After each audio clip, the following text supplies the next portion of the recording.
Wait, whoa. What's that? What are you singing? That's the Power Rangers theme song, man. Whoa. What is a Power Ranger? What is a power? Oh, man.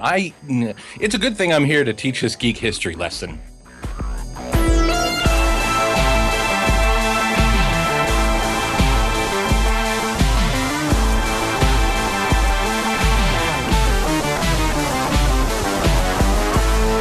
Hello and welcome to Geek History Lesson. I'm Jason Inman. I'm Ashley Victoria Robinson. And I believe we have another person that has entered the Mind University, because sometimes on Geek History Lesson, we do a Geek History Lesson about a thing that Ashley and I don't know a damn thing about. So we ask a guest to come on board and teach all about that. And today we have one of the co-hosts of the Major Spoilers podcast, and a co-host of Dueling Review, and a co-host of Critical Hit, and a co-host of Top 5. That is Matthew Peterson. Thank you for joining us, Matthew. He practically has tenure now. He's been here 3 times. He does. True. That's true. You know, I'm going to start asking for a check soon.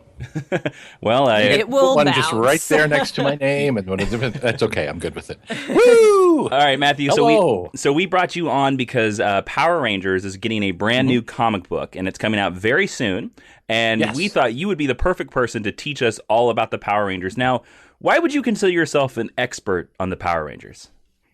Well, my young friends, unlike many of the things that I love in the comics and the nerdery, I was there. Actually, I shouldn't say unlike, because I'm really old, and I've actually been a part of.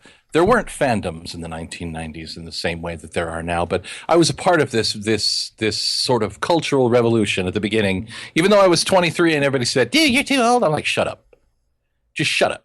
Don't tell me I'm too old. I'm a grown man. I can decide what I'm too old for. Ha ha. All right. That's good. That's good enough to me. So let's hop into the first section of our podcast. Ashley, would you tell us what that is? That is the 10-cent origin, where we give you all of the basic constructs, concerns, and color palettes that go with this team that we are talking about today. So the 10-cent origin of the Power Rangers, Matthew, if you please. Guest Professor Matthew. Absolutely. I prefer the term doctor. Okay. Reverend Doctor, Monsignor, Matthew's fine. Matthew Reverend Dr. Peterson. Exactly. The 10-cent origin of the Power Rangers actually begins in Japan in 1977 with the first season of Super Sentai, which is basically what's called tokusatsu, or live-action superhero television. It was a team of 5 characters, 1 red, 1 blue, 1 yellow, 1 green, and 1 pink. And then each year, a new Super Sentai with a new theme and new characters would come around. So by the 1990s, this was kind of a huge big deal in the Philippines and Japan and parts of Korea, but hadn't really made it to America. And a producer named Haim Saban said, you know what I'm going to do? I'm going to go and I'm going to get this Super Sentai and I'm going to adapt it to America. And that is how Super Sentai was supposed to come to America as Jetman. What? Exactly. Jetman was the 15th season of Super Sentai. Jetman did not work out. So thus we come to the 16th season of Super Sentai, and we find the amazing, the awesome, the truly wonderful Zyuranger, Kyoden Sentai Zyuranger, which is basically something like magical dinosaur creature Zyuranger. And Saban licensed it and brought it to America as the Power Rangers in 1993. And thus, they took some of the existing footage, what they could adapt, cut it to new characters, hired a bunch of really, really pretty actors, put them on TV, and boom, you got your Power Rangers. Wow. That's ridiculous. All right, right? That's kind of, you know what, I shouldn't be surprised that this lesson's going to get crazy. I don't know why. with all 1977, love. man. Yep. All right, let's hop into the Meet Cute section of our podcast, where we reveal the first time we ever heard or saw or even thought of the Power Rangers. Matthew, as our guest, where did you first encounter the Mighty Morphin Power Rangers? I was actually in college in 1993. I was 22 years old or so, and I was living in a terrible apartment with my friend Otter Disaster. And one of the things you have to understand about Hays, Kansas is that it's a college town, but it's a really, really small college town, and it's filled with people that we will charitably call creative. So anything that they can rent becomes an apartment. So this apartment was actually a 2-car garage. What? Right. It was a 2-car garage that had been adapted into an apartment, but it had big bedroom, tiny kitchen, had a bathroom that to use the restroom, you had to have your feet in the sink or the bathtub. But during this particular time frame, we had to get up really early to go to work. And every day we would get up, and for a long time we would get up and get ready for work, and we were both miserable and hateful because it's like 7:30 in the morning. And there was a stupid cartoon called Bonkers that was on. Now, I do not like Bonkers. I remember Bonkers. Don't come at me with the Bonkers. I don't like the Bonkers. But one afternoon, I was like, oh, actually it was morning because, hey, 7:30 in the morning. I'm not good with time. But one morning I got up and there was no Bonkers. There was this weird live action show. I don't think it was the first episode. I think I showed up in the middle or showed up at a point where I wasn't paying attention. But from that point on, I was like, oh, this is kind of interesting. Some of it's dumb, but kind of interesting. So I actually was just sort of introduced to it completely by accident because I happened to be up at that time. That is the most bohemian introduction to the Power Rangers I think anyone could ever have. I love it. I'm just some dude with a hat. Ashley, how did you first meet cute the Power Rangers? Well, in 1993, I was 3. So Yay! You were the target audience. I totally was. And so that makes my little brother would have been 2. And I think that my parents liked that it had a fairly diverse cast. So it was on and I watched it and we would play it at preschool. And then later on we would play it at school. And I always wanted to be the Red Ranger, and the boys would never let me be the Red Ranger. And I think his name was Jason, funny enough. That was the Red Ranger's name, yeah. Yeah, so that's who I always wanted to be. And they were like, no, you have to be pink. And I was like, no, I'm 6 and full of angst. Let me be red. Angsty 6-year-old Ashley sounds like a hoot. It was a real thing. So, Jason, why don't you round us out and let us know where you first met Cute the Power Rangers? Well, in 1993, I was 10. But I am so old. But I don't think that's when I first met the Power Rangers. I think it was a couple years after the fact. I have an interesting story about the Power Rangers. Okay. I've only ever watched one episode and the movie. That's it. It's a pretty good movie. I actually like the movie. Yeah. And I think I watched that movie, the Mighty Morphin Power Rangers, the movie with Ivan Ooze, and I think I was like, that's enough for me. But you're like, I'm 10. But when the Power Rangers, I think, first came to my small area of southeast Kansas, none of the stations that we had, because we had an antenna, we did not have cable. We had ABC, CBS, and NBC, and none of those stations ran Mighty Morphin Power Rangers. The station that ran Mighty Morphin Power Rangers was Fox 23, based out of Tulsa, Oklahoma. So some mornings, how do you even know that? We're getting there. We're getting there. And sometimes my parents and stuff like that, when something would come on X-Files or whatever, they would turn the indoor antenna, because we had an indoor antenna. We didn't have an outdoor antenna, of course. We had bunny ears. They would point it towards a certain corner of the living room, maybe put tinfoil on it, and sometimes we'd get Fox, and it was a good night. So I knew this trick, and I knew for a fact that Mighty Morphin Power Rangers was on at 7:30 a.m. before I went to school. Actually, I think it might have been 6:30 a.m. actually, and because a lot of my friends at school had been talking about it. So one morning, I did the tinfoil, pointed the bunny ears towards a certain direction, and for 20 solid minutes, I had a really awesome signal of a Mighty Morphin Power Rangers episode until it faded out, and I never got to see the last act. Oh no! Yeah, so they're an eternal cliffhanger for me. I remember everybody learned an important lesson.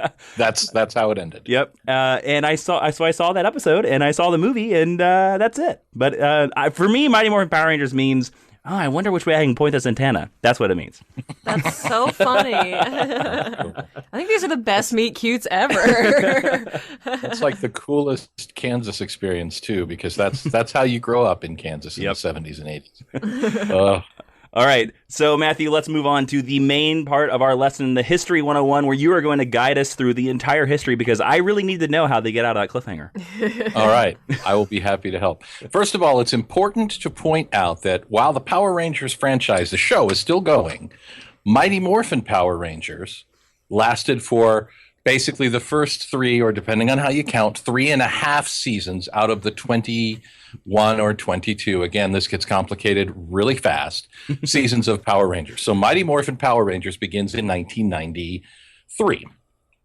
And it is stated they set it up to be 40 episodes with a solid ending because they're adapting Zyuranger, Kyoryu Sentai Zyuranger, which is so much fun to say. Zyuranger ran 50 episodes and had an ending. So in the first episode of Zyuranger, an evil witch shows up and these guys come around and they do stuff. That's not what happens in the first episode of Power Rangers. It's the greatest thing ever. So these guys are on the moon and they find a dumpster and they open the dumpster, and inside the dumpster is a witch. What? And her face is weird because she doesn't move her lips at the same time because they're actually using the footage of a Japanese actress playing Witch Pandora, but they dub her into English, and the woman playing her, Barbara Goodson, screams at the top of her lungs for all of her stuff. So it's I recall really this. Yes. So they open this dumpster, and out comes Rita Repulsa and uses her magic powers and her villainous villainy and her team of schmucks. And she's trying basically to take over the world. Why? Not entirely ever clear. Rita just wants to take over the world. So she starts attacking the Earth. Fortunately, small town of Angel Grove has one thing going for it. A giant glowing head called Zordon in a fishbowl with a robot buddy. And he says to his robot buddy, he says, Alpha, this is how he talks because he's Zordon. He's a head. And he instructs Alpha to go and gather 5 of the most irrational and emotional creatures he can find. And Alpha's like, oh, God, not teenagers.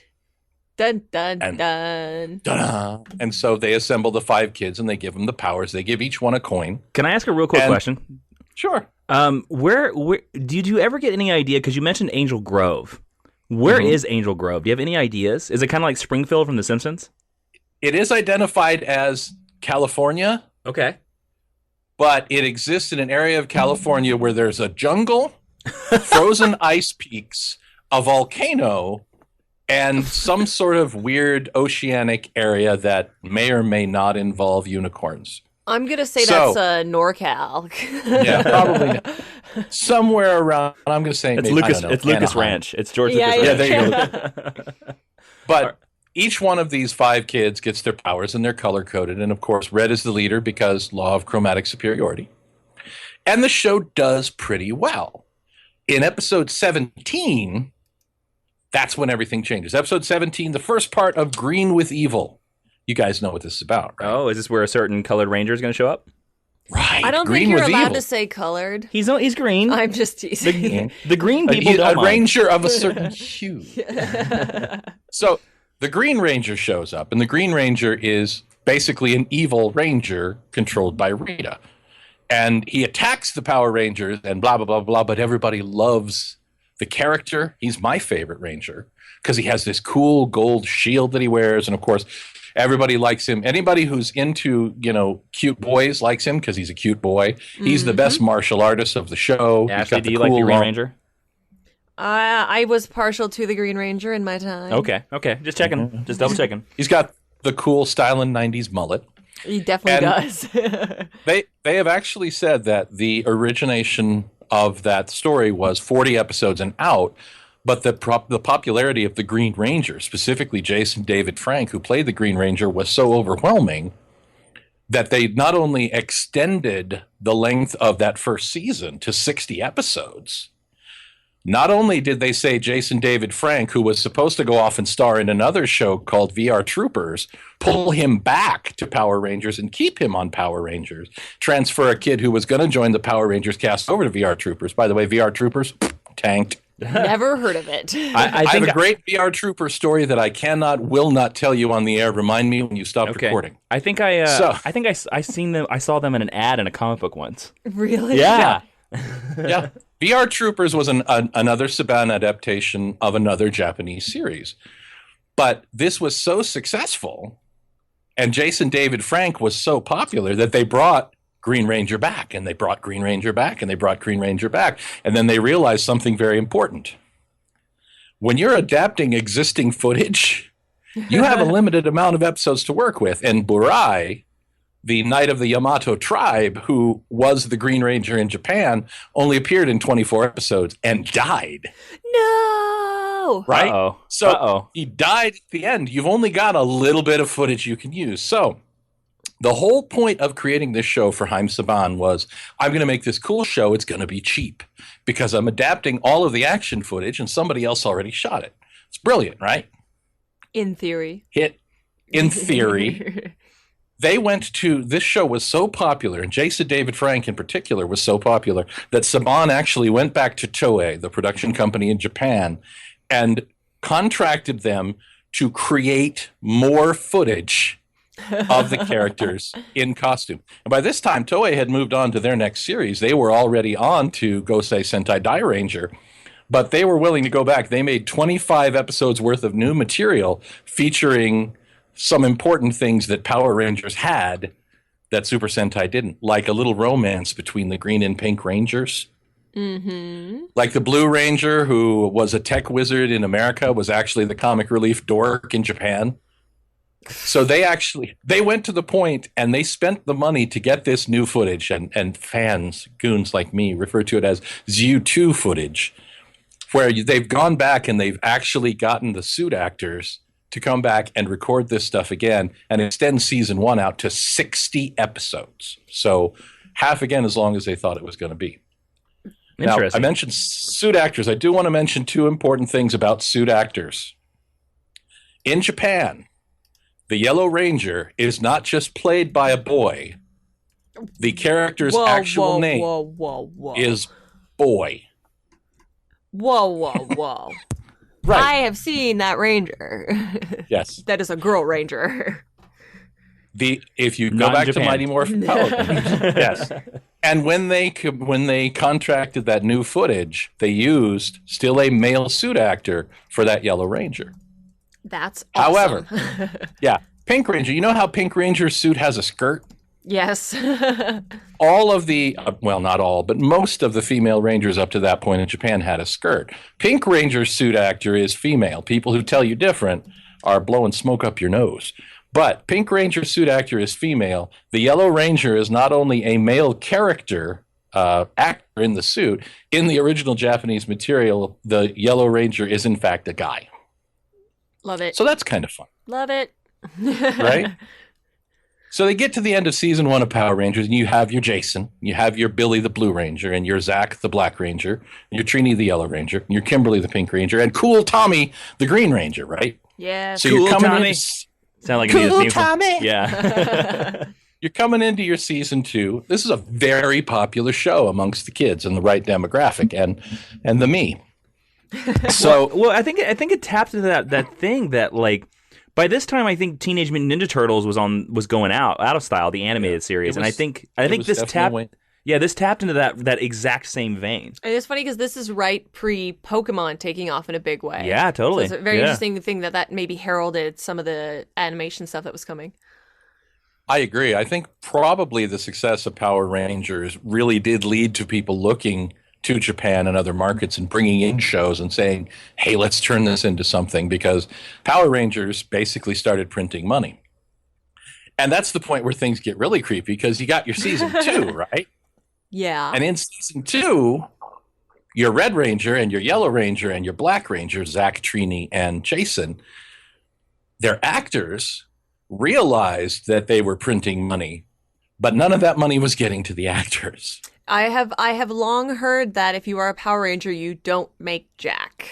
Right. And supposedly, reputedly, during season 2, there was a bit of a money issue. Go Power Money. Right. A lot of people do remember an episode in season 2 for a very good reason, and that episode is called The Power Transfer.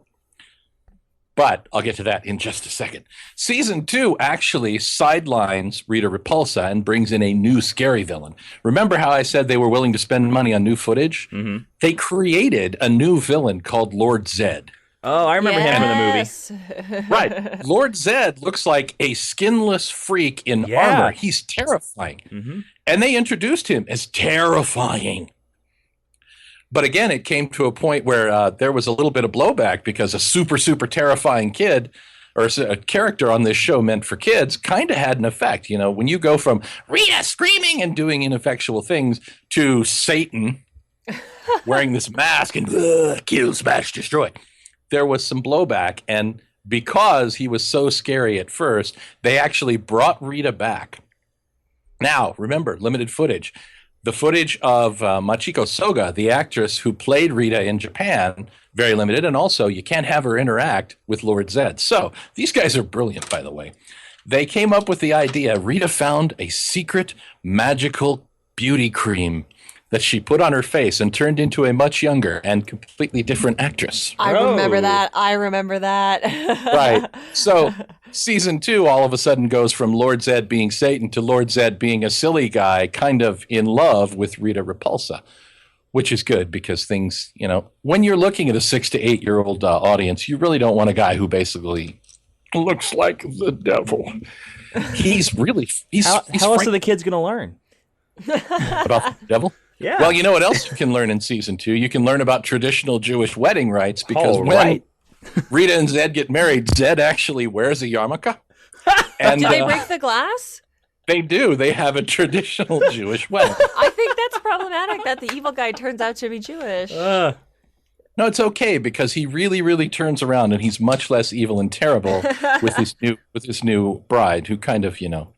And of course, remember, Chaim Saban, the guy who created the show, is himself, I believe, Israeli Jewish. So he put that stuff in there, and the creators put that stuff in there, I believe, as just a little Easter egg for the 9 people who are going to go, hey, wait, I saw this in a Jackie Mason movie once.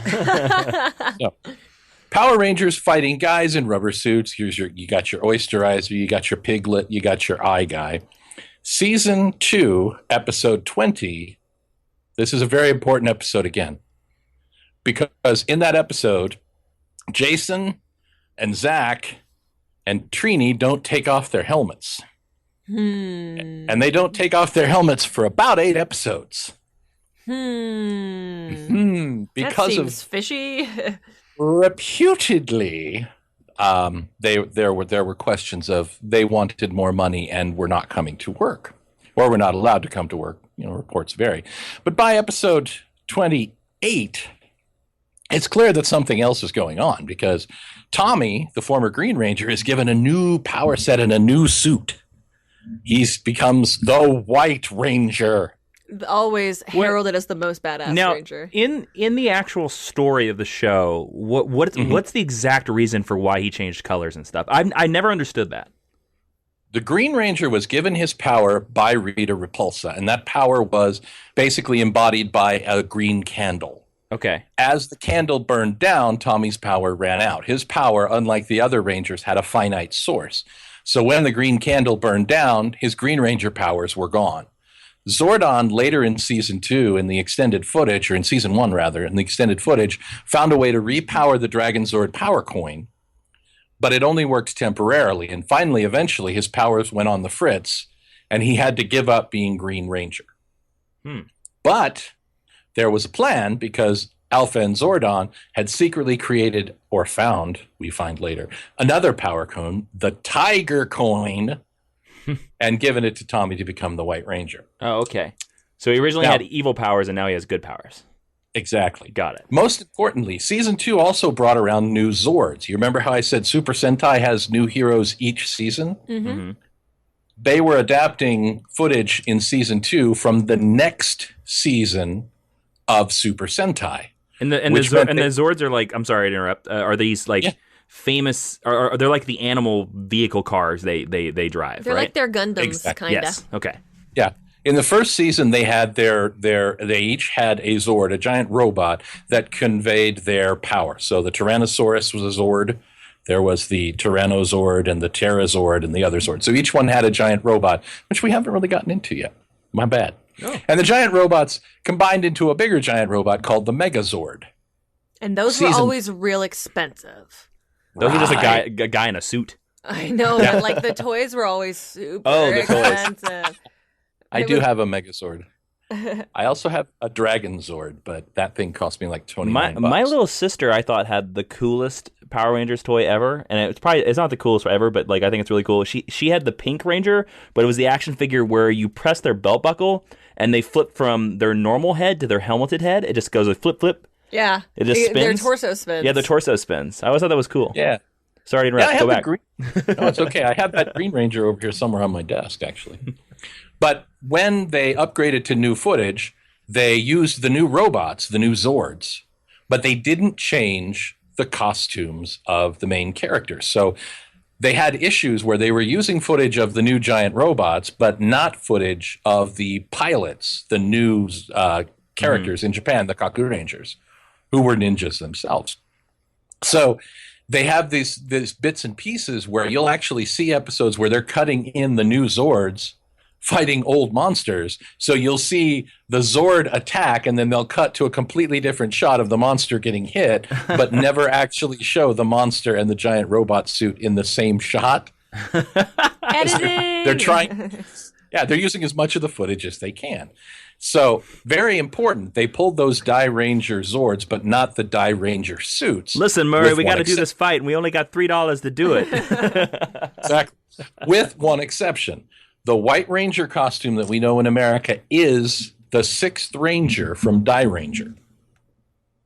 So they took the 6th Ranger from the next season and reverse adapted him back to the previous season's guys to replace the 6th Ranger, the Green Ranger from the previous show. That's so interesting. That would be like taking the new 52 Superman and then plopping him in the middle of like 0 Hour. Yeah. And even better than that, it would be the equivalent of taking a 0 Hour comic and cutting and pasting a new 52 Superman over the Dan Jurgens Superman and then reselling you that comic. But they actually did it, and they did it successfully because White Ranger is still remembered as usually the second favorite after Green Ranger. Same dude twice. Yeah. Which does make for weird episodes later on when they do a big giant, everybody comes back and fights and you see both of them and your brain is like, wait, he's just that cool. So that happens around episode 18 or 19. Tommy also takes over leadership of the Rangers. Jason takes a real back seat, and you don't see Jason out of costume for about 8 episodes. Ooh, contract negotiations. Yeah, they didn't go well because in episode 27, oh no, Tommy's new friends Rocky, Adam, and Aisha That's right. become the Red, Yellow, and Black Rangers. No, Jason! Jason, Zach, and Trini go off to the peace conference to help build a better world at a peace conference. And just a general peace conference. Yeah. Some people say they're still there, at least Zach and Trini. They never came back. But this is something else that's very important because a lot of people do point out the unfortunate implications. When they originally cast the Power Rangers team, supposedly Walter Jones, who played Zach, African-American, was going to be the Blue Ranger. But they moved him for some reason to play the Black Ranger. Mammoth Ranger in Japan was his name. And they recast the actress who was going to play Trini, who I believe was Hispanic originally. They replaced her with Thuy Trang, who is Vietnamese. So a lot of people do like to point out that they had an African-American person who was called the Black Ranger and someone who was of Asian descent who was called the Yellow Ranger. Yeah. Now, my response to that is, A, Asian people are not actually yellow, so stop being stupid. But secondly, they did know this because when they replaced the characters, they actually inverted the ethnicities of the characters in the suits. So the new Yellow Ranger was actually played by an African-American actress, and the new Black Ranger was a Korean actor. So, cool. Again, you have to give them credit for recognizing that people were going to see that issue. So Rocky, Adam, and Aisha replace Jake and Zach and Trini. They become a team of 6 under the leadership of the White Ranger. They go back in time and give their ancestors superpowers in 1875 because there's no way that's going to cause a problem. There's no such thing as a time paradox in Angel Grove because they also went back to 1776. This is interesting. Tommy Oliver, the Green and or White Ranger, later the Black Ranger and the Red Ranger, but that's way on down the line. Okay. Tommy Oliver goes back in time and meets not one, but two identical ancestors in two separate time eras and gives both of them superpowers. Like you do. Man, that actor had a hell of a paycheck that episode. Yeah. Didn't he, though? They also, his brother came in and played some roles, too. So nepotism is okay, maybe not. But yes, and season 2 was more successful than season 1. Lots of fighting, lots of rubber suits. Zed and Rita get kind of toned down from the evil, but they still have a badness and a thing. And Zordon is all like, yes, I'm Zordon. And Alpha still, you just want to strangle him. You do. I don't know why. But the Mighty Morphin Power Rangers that most people really remember come from the tail end of season 1 into season 2, when that White Ranger shows up and the power transfer takes place. So that season, 52 episodes. So they're like 120 episodes in right now. In 2 seasons. Yeah. These kids were Holy working crap. 7 days a week for several months at a time to get all of their stuff in. And then the editors took the fight sequences and edited it all and put it all together. So at this point in time, they've added Tommy halfway through season 1 and replaced 3 of the original Rangers. So only Kimberly and Billy are left of the original Rangers. Write that down. It becomes important later. Okay. Oh. We get into season 3. Season 3 is where things go officially off the rails, because they are now 3 seasons deep in stock footage, right? But they also have a big film outing, a big full live action, big screen film movie coming out. And they also have to figure out, how are we going to make this movie? How are we going to get those actors in here? How are we going to get everything together? And also do a full season. So season 3 is actually short. It's only 33 episodes. That's a short season. Oh. Yeah. And again, they're not using the suits from the Rangers in Japan, but they do upgrade the Megazord robots again. And brilliantly, those suits make an important appearance about the time that movie starts being an issue, because actors can't be in 2 places at once. Did you know this? I did. Yeah, you did. I don't know if Jason did. Jason, I did not know that. Jason does. Yeah. I know the least. Speed. I know. I've only seen 20 minutes of one episode. I do. So you remember I talked for just a brief second about they made VR Troopers, which was another Japanese import. Yes.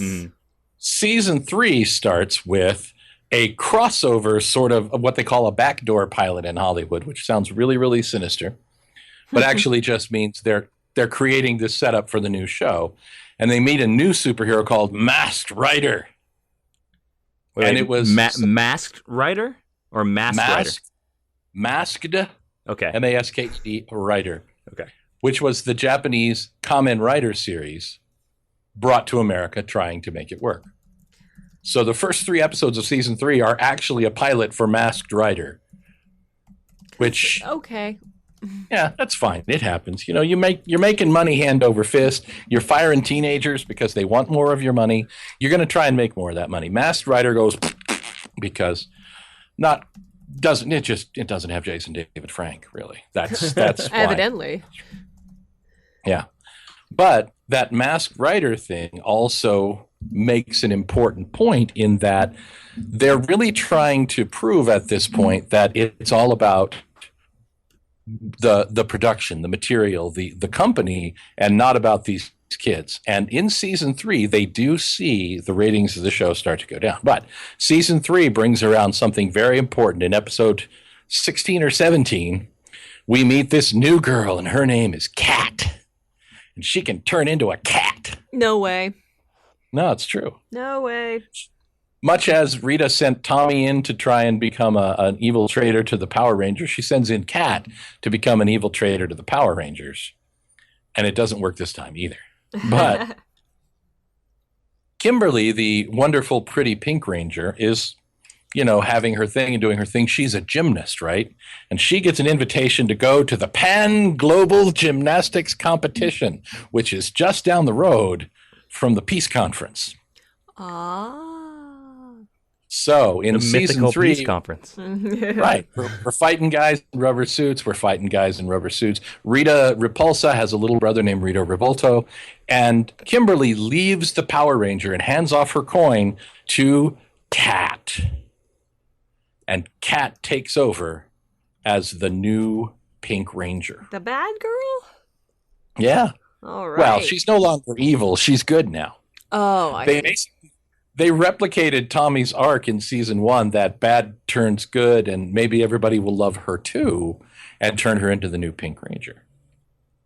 It makes sense. Okay. It makes sense.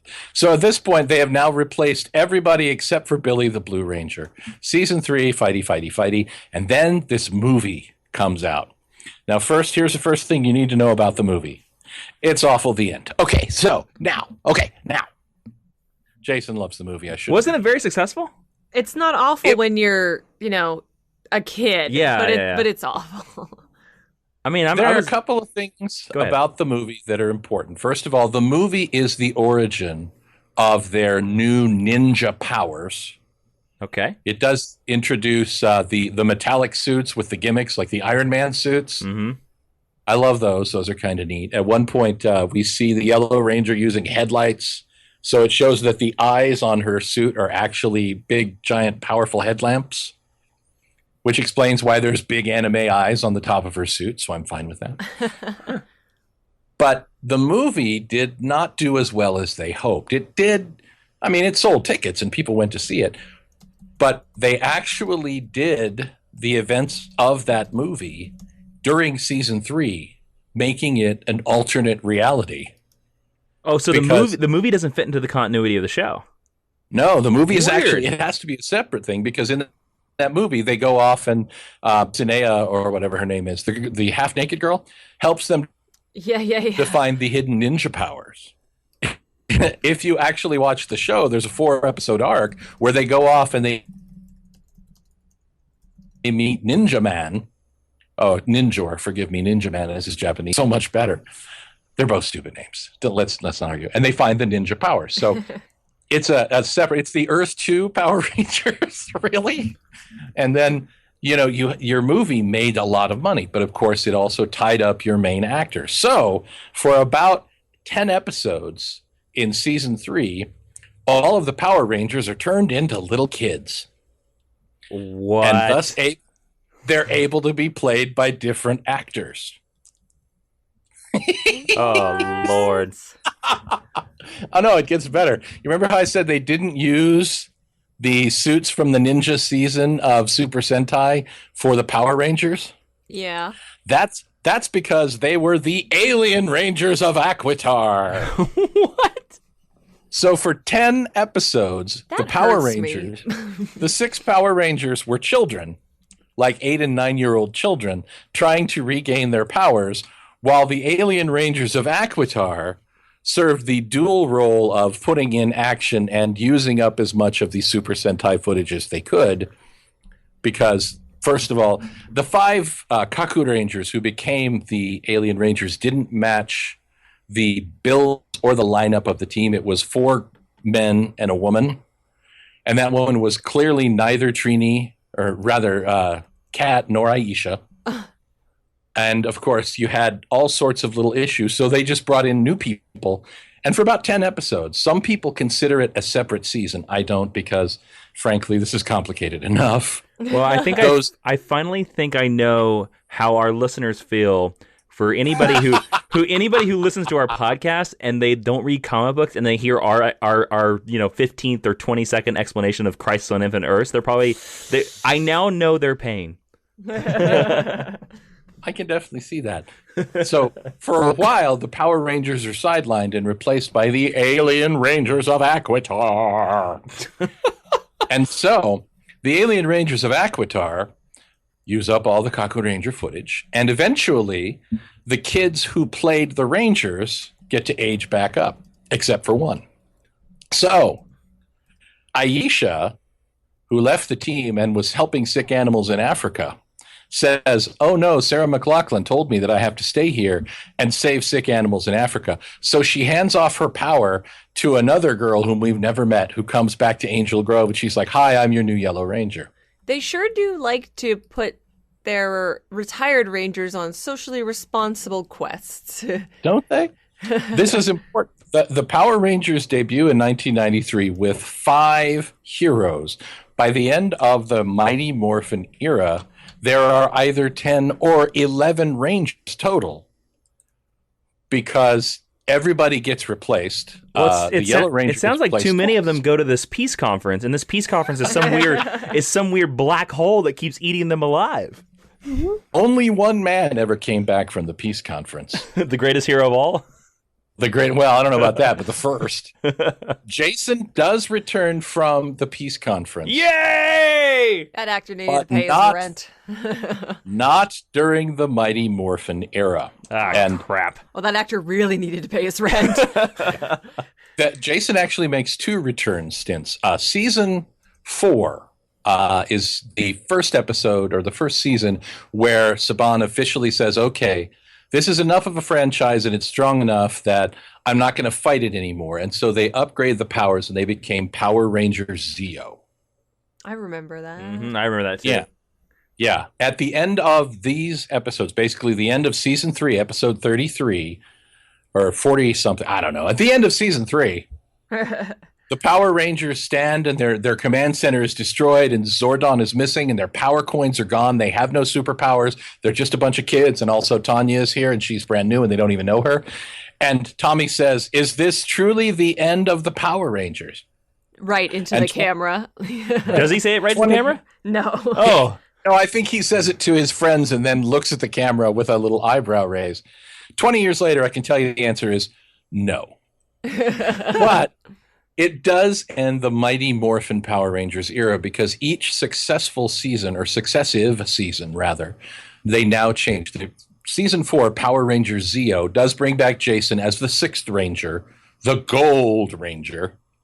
By the way, in Japan, he's called King Ranger, greatest name ever. For real. King Ranger, Right? that's awesome. King Ranger. It'd be like if you were like, "I'm Admiral Ranger," you know? I'm the Duke. I'm Galactic President Superstar McAwesome Ranger. Yeah. But the story arc that starts with Rita Repulsa in season 1 doesn't actually end until the end of season 6, which is Power Rangers in Space. So at the end of the Mighty Morphin era, we're left with this huge cliffhanger. They don't have any powers. The villains seem to have won. Everything's terrible, really, really horrible, and John Denver on compact disc. And they go to black. So then for 4 months, there's nothing, and we're all like, "Oh my God, what do we do?" It seems like they've kind of accomplished nothing. Like if they're still fighting the same, just like most villain. superheroes. Granted, absolutely, because I mean, how long has the Joker been around? Yeah. Well, let's see, 70, 83 years at the last. Well, This is very important, because that story arc, the first 3 seasons of Power Rangers are Mighty Morphin Power Rangers. The first 6 seasons, ending with the season 6 ender, Countdown to Destruction, are actually kind of completed arc. So at the end of season 6, there is a solid ending to the whole Rita, Lord Zed, the Mighty Morphin era. And the heroes do win, but they win because their Red Ranger actually murders Zordon. Ooh, murder. And the good energy in Zordon's tube that keeps him alive, and they actually call it the good energy, flies throughout the universe and basically burns the evil out of all the bad guys. Great. So we see Love Lord it. Zed and Rita get the evil burned out of them. We see the evil machine empire, which we haven't talked about because it's not in these seasons yet. And the Rangers are all like, "Hey, we can now enjoy a milk bone in a commie-free world." But you'll note that there's also still more Power Rangers. But that's neither here nor there. The Mighty Morphin Power Rangers era, the 5 guys fighting rubber suits guy, ends with that big dun dun dun. Is this the end of the Power Rangers? It's terrible. It's scary. It is. So Yeah. Weird. Yeah, but Bulk and Skull are in it, so that's so crazy question. All right, I assume that you watched season 4 of whatever it became Power Rangers in Space. Is that what you said? Season 4 is Power Rangers Zeo. Power Rangers that's Zeo. right. Now, when Power Rangers Zeo episode 1 started, did you watch it live? Were you watching the show? Yes, Zeo is about the end of where I started watching or stopped watching regularly, because when you're watching your Power Rangers, first of all, I really did get hooked on that first season, and I really got kind of attached to the funny diamond suits because those suits are really striking. If you remember how they look, there's the primary colors with the white diamonds and the boots with the diamond colored bits on them. I love those the are great. boots. Yeah, those are some of the best Super Sentai suits of all, to be honest. But when you look at each season, the changes that keep coming, and especially when, at the time I was in a television production kind of learning environment. So you learn to recognize the things that they were doing. So I started having less and less fun the harder they had to work to fit the footage in. Because, by the end of that season 3, it was really kind of tortured. It was really difficult for them to get everything to work and get everything all squared away as far as how are we going to make this footage work. The Mighty Morphin Alien Rangers was clearly, where are our actors? They're making a movie. Let's do something else. So Zeo took all of the characters that we knew, gave them entirely new designations. Tommy went from being White Ranger to being Red, which is good. They had great suits in Zeo. And then at the end of Zeo, there was another movie. And this one is in continuity, Power Rangers Turbo. Turbo, a Power Rangers movie, where they go from being Zeo Rangers to being the Turbo Rangers and having car powers. And Power Rangers, the Power Rangers Zeo and the Mighty Morphin Power, they were so from season 3 to season 4, it was the same actors, or did they recast from 3 to 4? It was the same actors. It was still Tommy and Billy and weird. Adam and Rocky and Tanya replacing Aisha. And then when they got into Turbo, they took out Rocky and they brought in an 11-year-old kid named Justin, played by an 11-year-old kid, who then morphed into a full-size adult Ranger. People didn't like Turbo. Turbo had two big problems for it. One, Turbo was definitely aiming at a very young, even younger than the rubber suits stuff that we saw in seasons 1 through 3. But it also had that 11-year-old Ranger who clearly felt like a let's get an audience surrogate in here character. And then you have to cough, and of course you don't want to cough on the mic. So where was the point? Okay, so it kind of seems like if you go to Power Rangers Zeo and you go to Power Rangers Turbo, that even though they're not the Mighty Morphin Power Rangers, they're still ancillary. They're still kind of connected. Where's the point? Where's the point in Power Rangers history where they just hard reboot, or there's no connection to Mighty Morphin at all? Well, there's always some connection, even a tenuous one. But the end of these characters comes at season 6, the end of Power Rangers in Space.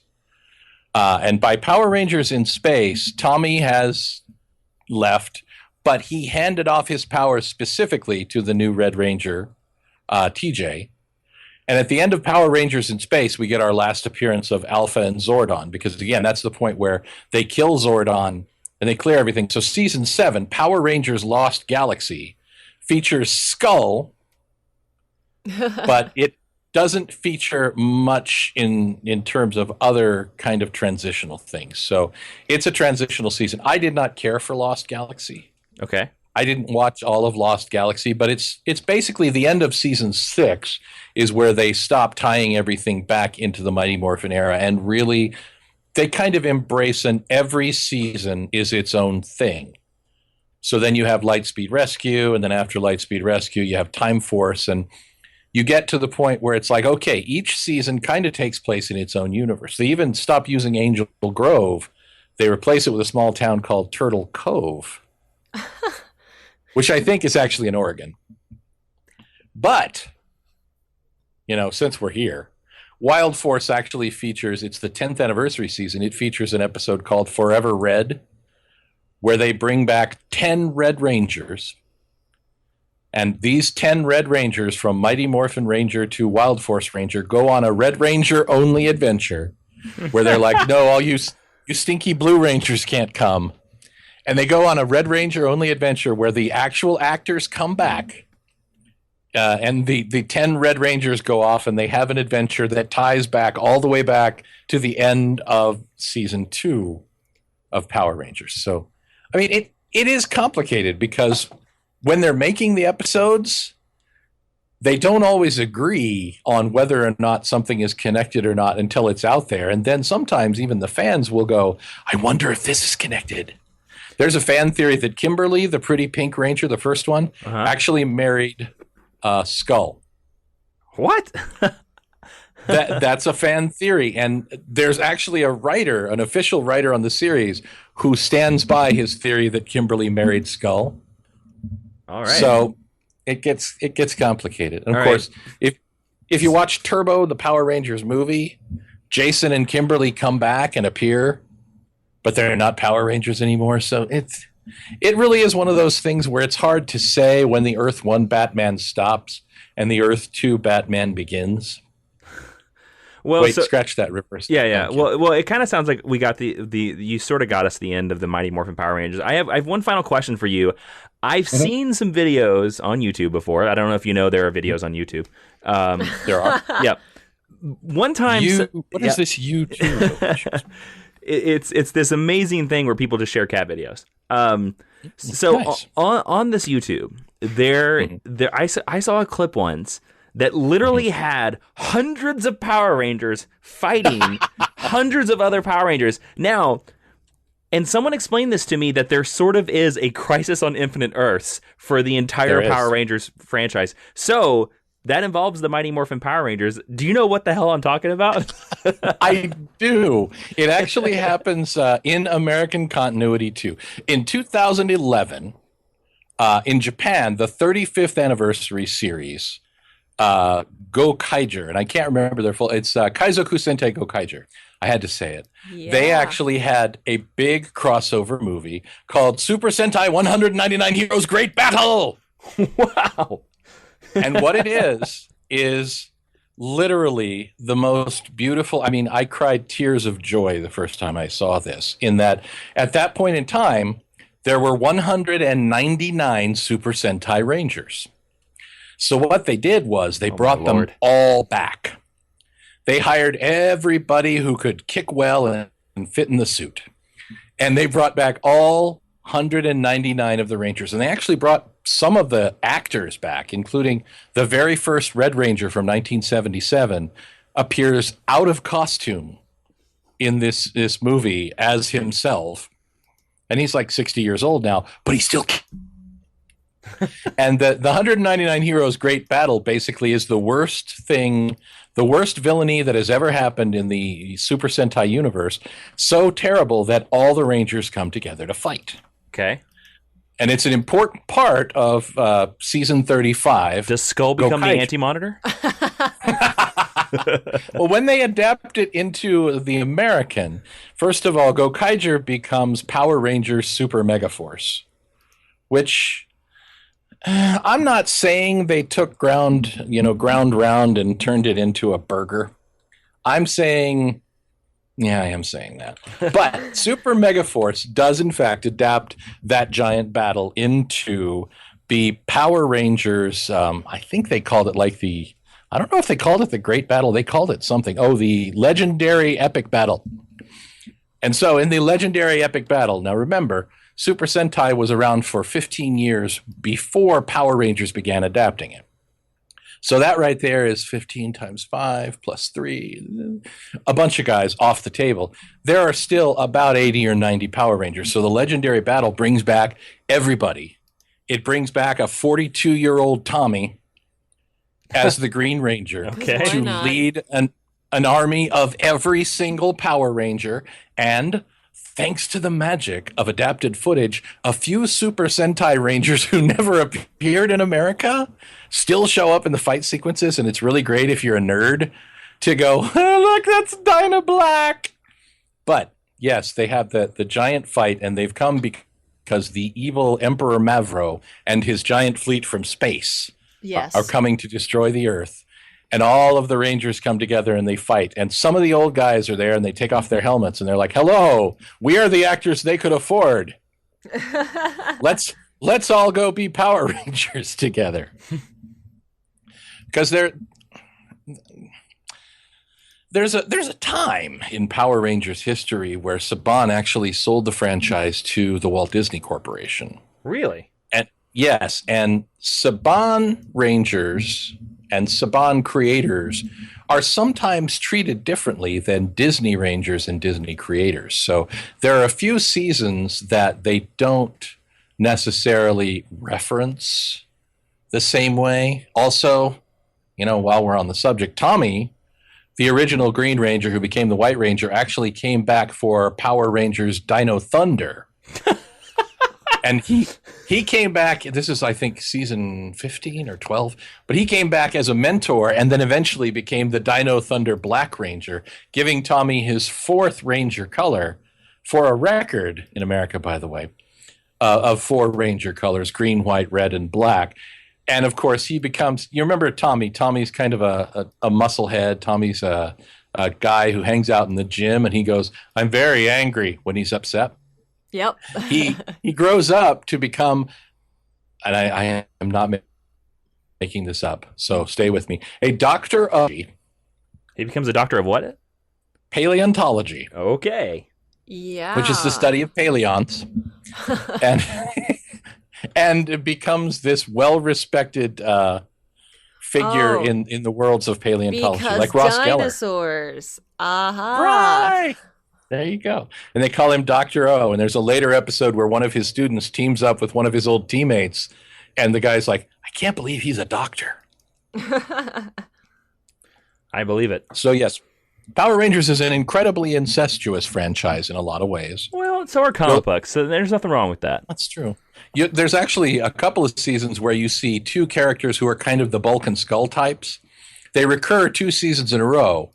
Same boy, same girl, playing different characters in different universes. Ooh. It's like the Earth 1, Earth 2.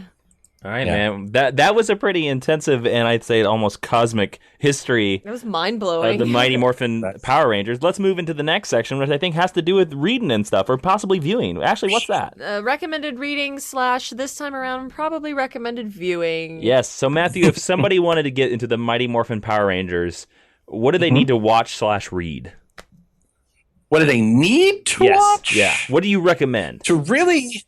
Well, there's 3 ways to get into the Power Rangers. There's the here's a whole bunch of Power Rangers method. There's the here's some really good Power Rangers method. And then there's the Matthew will tell you 4 things that are super awesome that may not fit the bill. So my advice would be, the last time I checked, almost all of the stuff was streaming on a streaming service, which shall remain nameless. But you can start with season 1. I would recommend that if you don't want to watch all of it, because it is a 60-episode season, you should start with the episodes The Green Candle. Anything in season 1 or 2 that has the word green in the titles is good. You'll also want to look at an episode called Return of an Old Friend, which is, I believe, the end of season 1 or the beginning of season 2.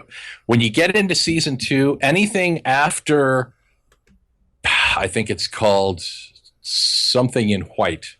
If you see white in the title, you can watch that too.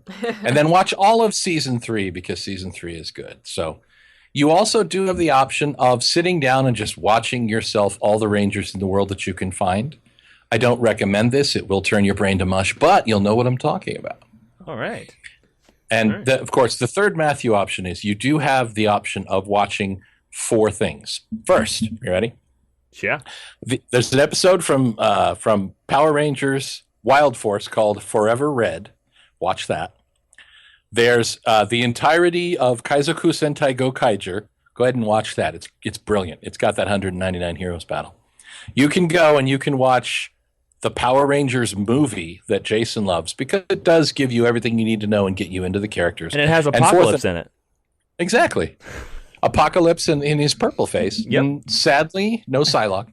And fourth and final, you can watch the 2009 season Power Rangers RPM, which is the Power Rangers process, the franchise kind of distilled down at a point in the franchise where the money wasn't rolling in the way it used to be and they weren't sure about the future of it, so they went really dark.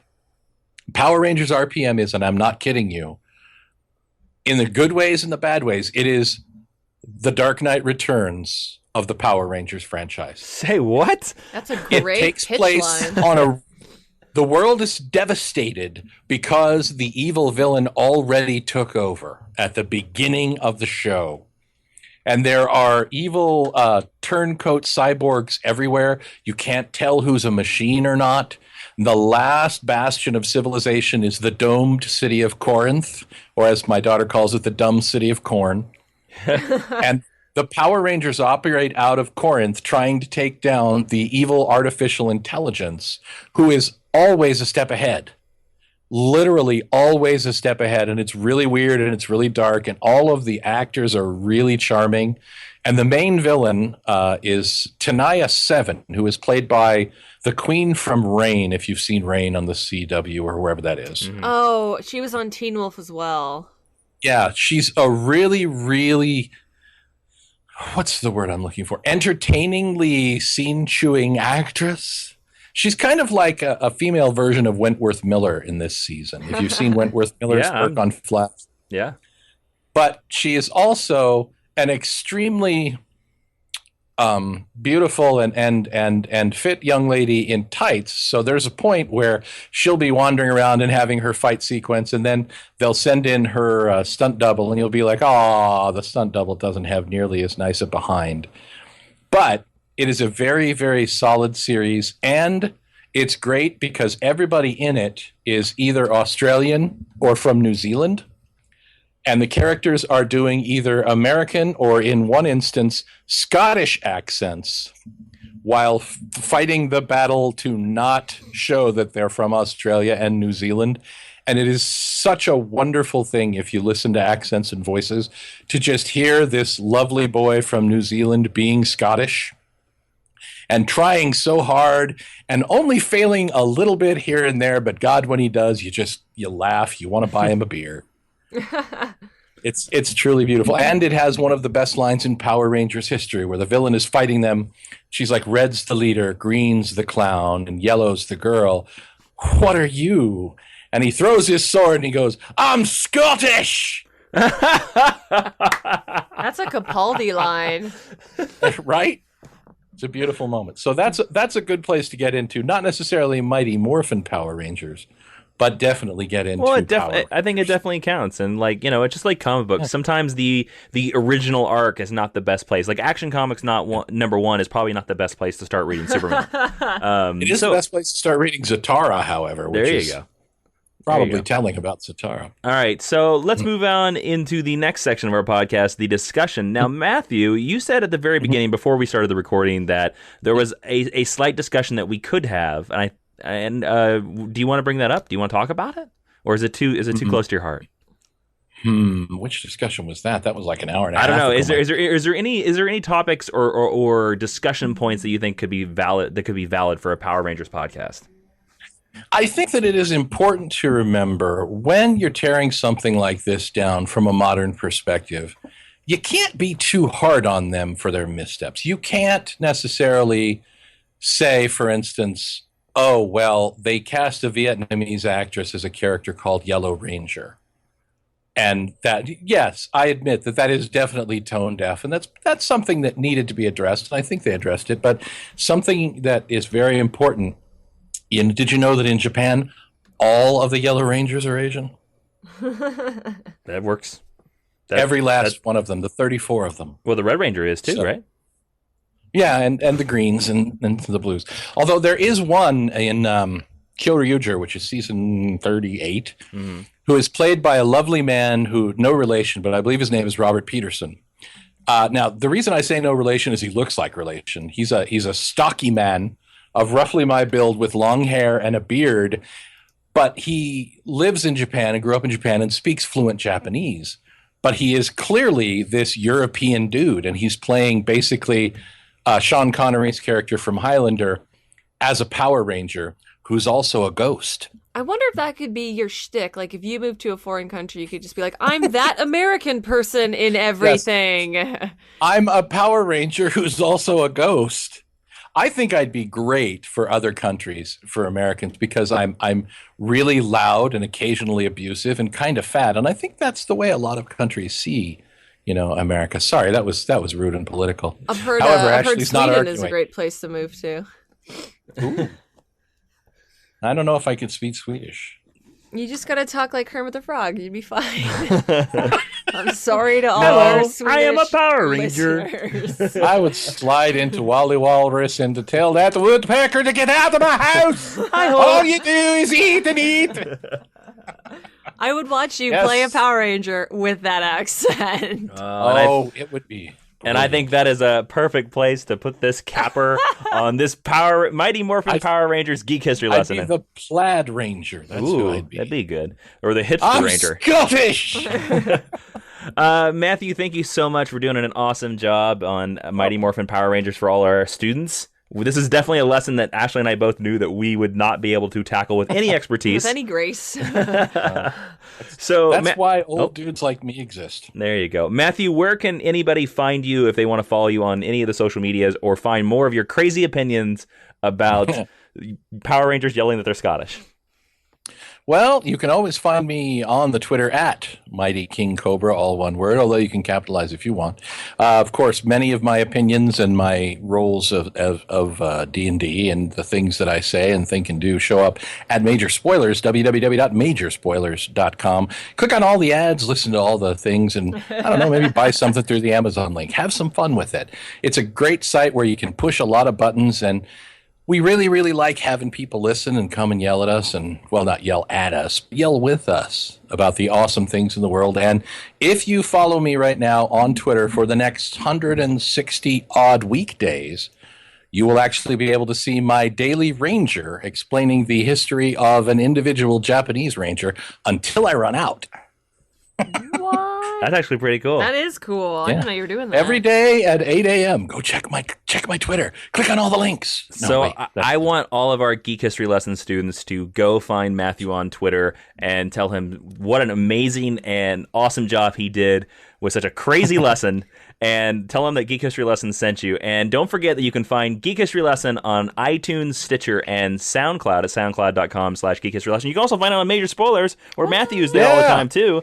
And if you spoilers together. Yeah, and if you want to suggest a future lesson that Matthew could possibly come back and teach, Ashley, where can people do that?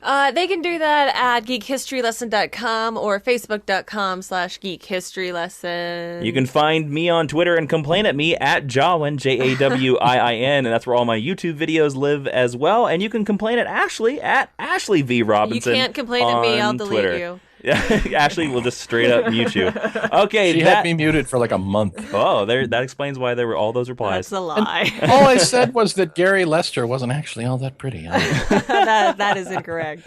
All right, this is it for this Geek History lesson. I'm Jason Inman. I am Ashley Victoria Robinson. Professor Matthew, would you please close out our class and discussion and our podcast about the Mighty Morphin Power Rangers?